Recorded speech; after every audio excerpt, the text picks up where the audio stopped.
Welcome to Coastal Matters. This is a new monthly show here on Channel 18, sponsored by the Nantucket Coastal Conservancy.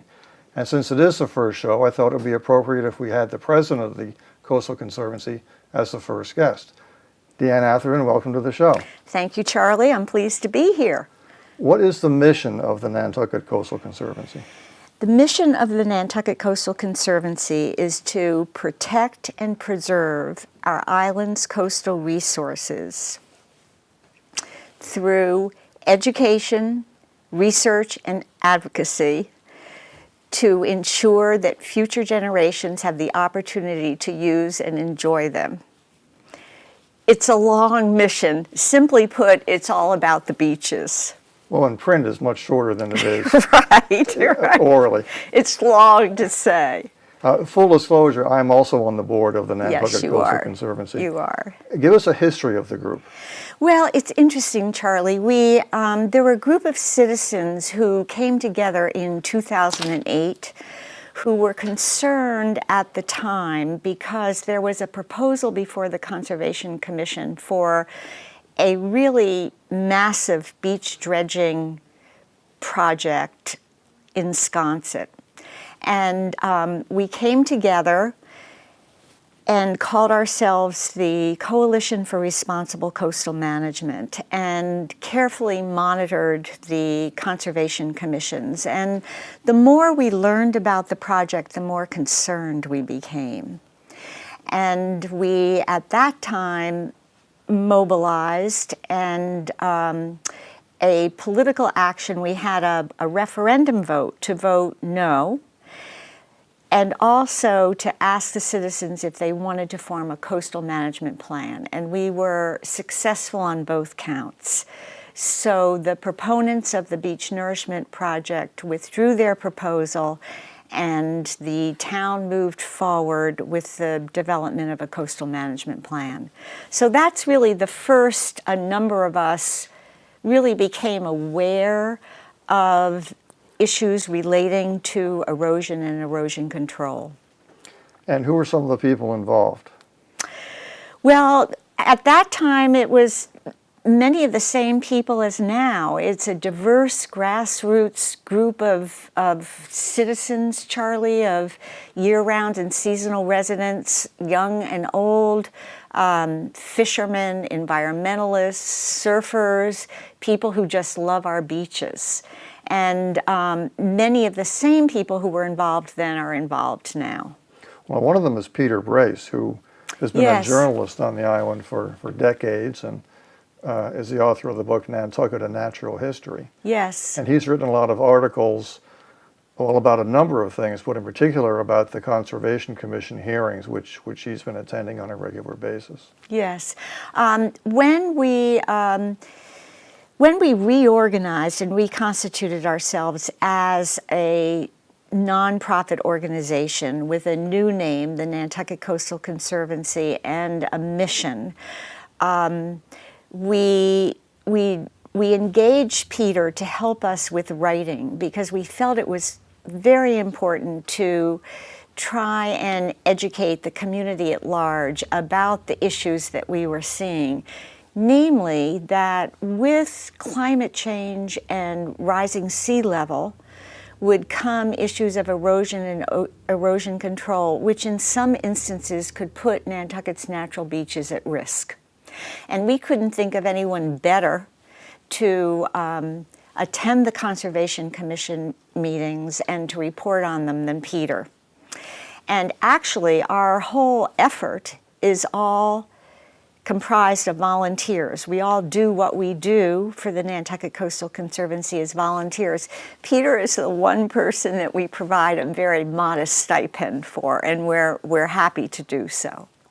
We also employ we also use photographs by a number of local photographers. We do. And again, we just were so grateful for people's volunteer contributions to what we're doing. We have really three photographers. One is Susan Landman, who lives in Quidnet, who just treks all over the island and has literally taken hundreds of photos. Greg Hinson has already taken photos, but really has done a number of videos for us with his drone video camera. And then, of course, Peter also takes pictures. Many of Susan's photos and Greg's videos are available on our website. And our website is www.savenantucketbeaches.org.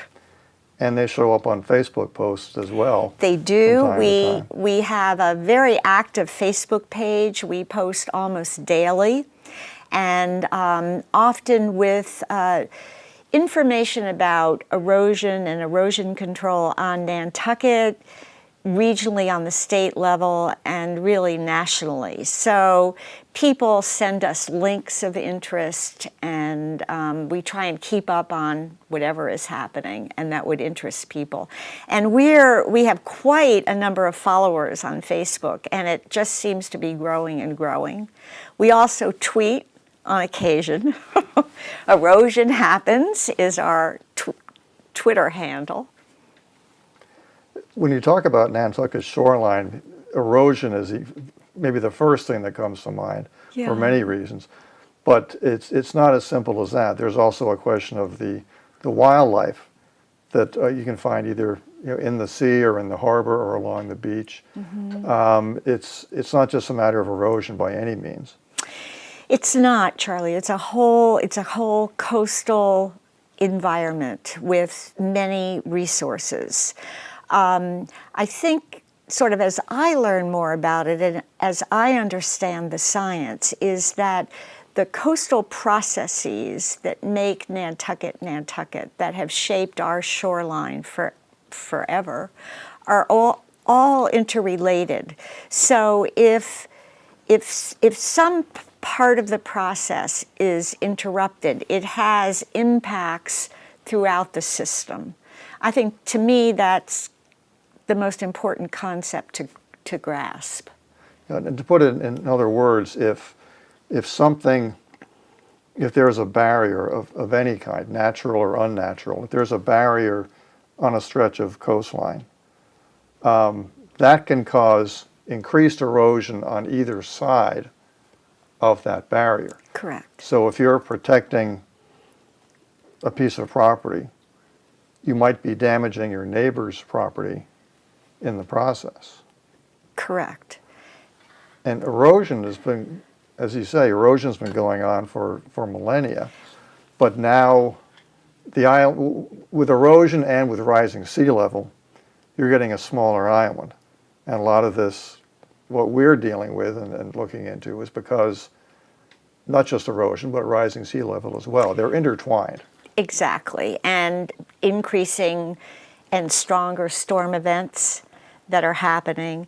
As we're understanding this more, and as we educate ourselves and talk to the scientists, the experts in the field, we're learning that erosion really is that process that makes Nantucket Nantucket. Without erosion, we wouldn't have beaches.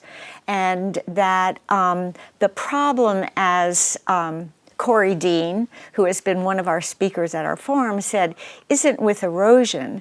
The problem is when there are man-made structures that are built too close to an eroding shoreline. That's when the problem arises. So the question we're all dealing with is how do we respond to that? And how do we do it in a way that strikes a balance between our environmental concerns and the interests of the property owner or the owner of that structure? Simply put, I think that that's a challenge that we're facing now, and it's going to become, increasingly prevalent with climate change and rising sea level. A lot of our attention has been on the Sconset Bluff project, but just to give another example of the kind of thing we have been looking at and will be looking at, when they start to construct a new jetty, which I think is scheduled for September of 2015, that's going to increase the speed of the flow of water into the harbor during the tides. What is that going to do? Well, I guess we'll find out when it happens. We'll find out. But that's the sort of thing we're also looking at. This is not just an erosion group. This is any aspect of the shoreline that should be looked at is something we want to look at. Exactly. Again, keeping in mind our mission, which is to preserve and protect our coastal resources.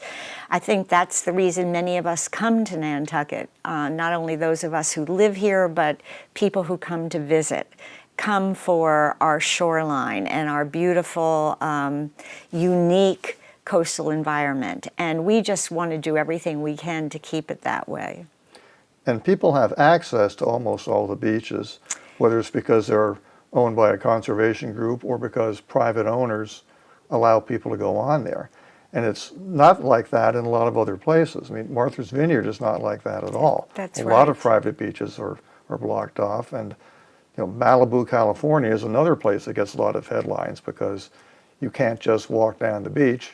There'll be a fence or a gate or somebody to tell you to get lost. But we don't have that here. So it's especially important that we keep an eye on our beaches and make sure they're in the best condition possible. And that's an ongoing challenge. I also sit on the Roads and Right-of-Way Committee of the town and county, and our really core mission is public access to the water. Now, what will happen, what has happened, and it's happened on, I would say, the North Shore in the Eel Point area, where there are property owners who are doing erosion control installations, again, because it impacts adjacent property. If the adjacent property is a public access point, that the town has spent a lot of time and energy negotiating for and maintaining, we have to be vigilant that installation in front of the private property doesn't scour away the public access that we have finally managed to put in place. So that's something that we're looking at. There's another spot in Shimo, for instance. We're concerned we don't have enough access points on the harbor from the harbor going east to Wauwinet. So all the few that we do have, we try and watch very carefully. And there is one that is being refurbished and revegetated with a grant from the Coastal Zone Management at the state level that Dave Franzuto was able to get. There are 3 projects that are going on. One is at a public access point in, I believe it's in Shimo. Another one is at the end of Matticat Road, where there's been so much erosion, and we're trying to revegetate that area and direct pedestrian access to the beach sort of over a certain path so people aren't going over the dunes and not exacerbating erosion. And then the third one perhaps is at the end of Hummock Pond Road. I'm not sure, we'll have to check with Dave. Well, that's another spot that's seen erosion, well, for as long as I've been coming here, and that's over 50 years. Yeah. Let's talk about some of the programs we have sponsored or co-sponsored. There's a film called Shored Up, which deals with coastal erosion all up and down the East Coast, actually. And we brought that to the island and had a private showing of that, or not a private showing, but it was at the Great Hall of the Athenaeum. It was an award-winning documentary that, while it did focus on the whole East Coast, it really primarily was targeted to New Jersey and the aftermath of Hurricane Sandy. And we were able to see there extensive beach nourishment projects and what happens, again, with increased and severe storm events, climate change, rising sea levels in coastal communities where the structures are built so close to the shoreline, and how people have dealt with that. So we were extremely pleased with the screening of Shored Up. We had, a record attendance, and we had a good discussion afterwards. And you grew up in New Jersey and spent a lot of time on the Jersey Shore. I So this did. was particularly meaningful to you. It was. In fact, one of the reasons we're here is because Nantucket is not New Jersey, and our beaches are not the Jersey beaches. I always thought, Charlie, growing up, going to the shore meant a beach badge and boardwalks and Ferris wheels and parking meters. And I think when our family came here, and we just could not believe the beautiful, pristine beaches and how accessible they were to everyone. I think that's made Nantucket so special to us as it has to many people. And I think there is a realization that that doesn't come without us paying attention to it. Yeah, just because it's here today, it may not be here in 10 years in the same way. Exactly. Now, we also sponsored for the last 2 years a coastal erosion forum. We did. We've had 2 forums on beach erosion, both in the spring of last year and this year, where we actually the first year we brought just 1 expert. This year we expanded it and we had 2 sessions. The first session we looked at the big picture of climate change and adaptation to rising sea level. And then on the second session, we had experts where we looked more specifically at strategies for adaptation, both on the state level and on Nantucket. And thanks to Channel 18, both of those forums were videotaped and have been broadcast extensively during the summer, and also are available for anyone who's interested online on demand. You mentioned the coastal management plan back at the top of the show, and as you say, there is one in place, but it only covers town-owned land. So in other words, it does not cover most of the island. Exactly, Charlie. We were disappointed in that when town meeting acted and endorsed the concept of the development of a coastal management plan. The expectation was that it would be island-wide. Unfortunately, the selectmen decided to narrow the charge to the coastal management plan work group to deal with only town-owned land. The work group was excellent. They met for over a year. The plan is very good as far as it goes. I think those of us who understand really see it as just the first part, and that the second part should be a comprehensive plan for the entire island. As Rob Young, Dr. Robert Young, who heads the program for the study of developed shorelines, which is a joint venture with Duke University and Western Carolina University. And who's appearing on a future edition of Coastal Matters. Oh, that's right. As Rob says, you can't do coastal management parcel by parcel or, community by community. We're fortunate in a way that we're an island. We have one coastline that, we all care about. And we are just hopeful that the next step will be a comprehensive coastal management plan, such as we originally envisioned. I jokingly say that to deal with coastal management only on town-owned land is like saying we'll deal with mosquito control only on town-owned land. It's virtually impossible. That's a good We analogy. can't keep the mosquitoes only on town-owned land. They're going to go on to private property. And it's the same thing with coastal management.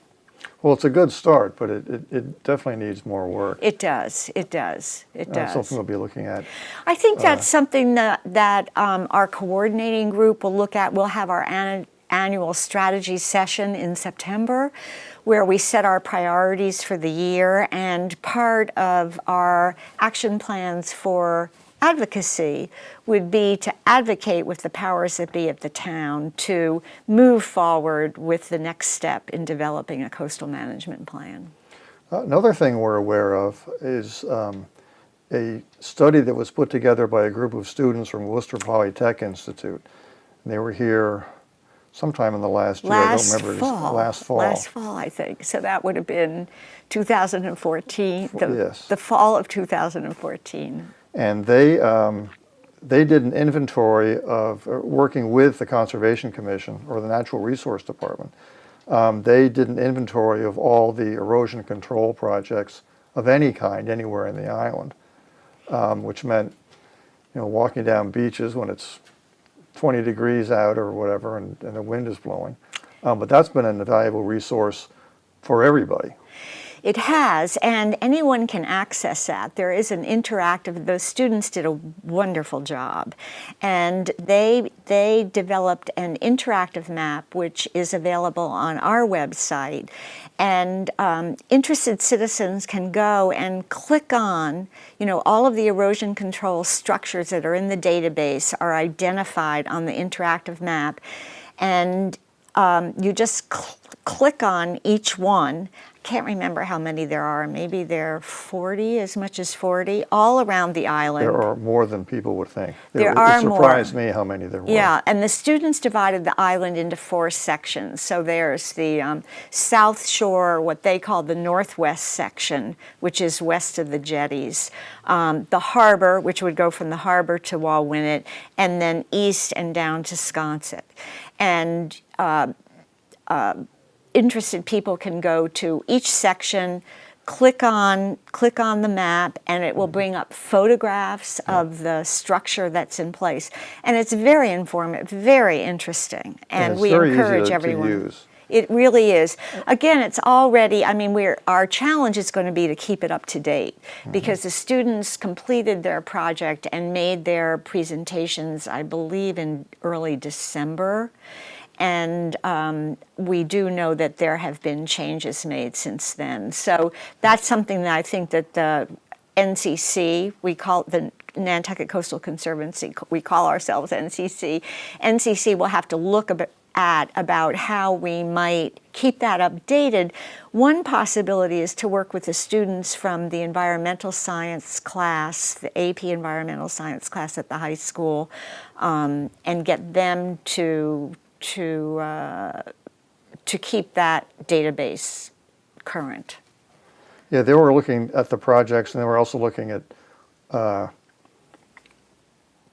what state the project was in. Yes. And they were also looking at only those approved projects. They were. That were on record at the They Conservation were. Commission They office. were. And this probably sounds familiar to a lot of people because they did make a presentation to the Board of Selectmen at a public meeting. They did, and that might late be last available fall. online too.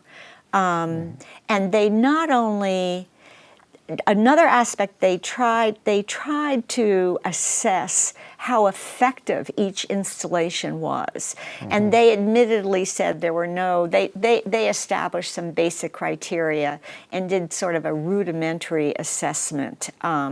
So that's a step in the right direction too. It is, and it's a moving target because what isn't working today might work in 6 months, and vice versa. What has worked for the last 3 years might not work at all for the next 2 years. So Yes. it's something that requires constant monitoring. It does. And another helpful part of that interactive map is they differentiated between structures that are called hard structures and soft structures.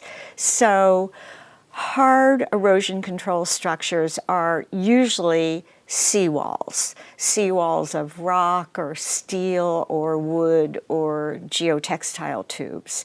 And that's really a method of trying to just hold the sea at bay. Soft structures are installations that attempt to work with Mother Nature and not against her. And so soft structures around the island are really fabric-filled, sand-filled fabric bags, and they're usually anchored in some way, or they sit behind the modern equivalent of snow fencing, what we think of snow fencing from our youth, which is somewhat like, I can remember when we first came to Nantucket about the Christmas trees, about Yes. where we would put Christmas trees in the dunes. And the idea is to try and trap some of the sand that just naturally moves back and forth to hopefully build up the dunes and Yes. provide some protection. So using those definitions, the WPI students differentiated each one, and when people go to the interactive map, they'll see one's designated with red and one with blue. And there's a big difference between the two in terms of their impacts. Well, I mentioned a few minutes ago that Dr. Rob Young, who was at the Coastal Erosion Forum, will appear on a future show. Also, Cornelia Dean will appear in a future show. She was is the former science editor of the New York Times, as well as a resident of Martha's Vineyard. Chappaquiddick, matter of fact. Chappaquiddick. Deanne Atherton, thanks very much for joining me today. Charlie, thank you, and best of luck with Coastal Matters. Thank you. For Coastal Matters, I'm Charlie Walters here on Channel 18. Thanks for joining us, and tune in again next time.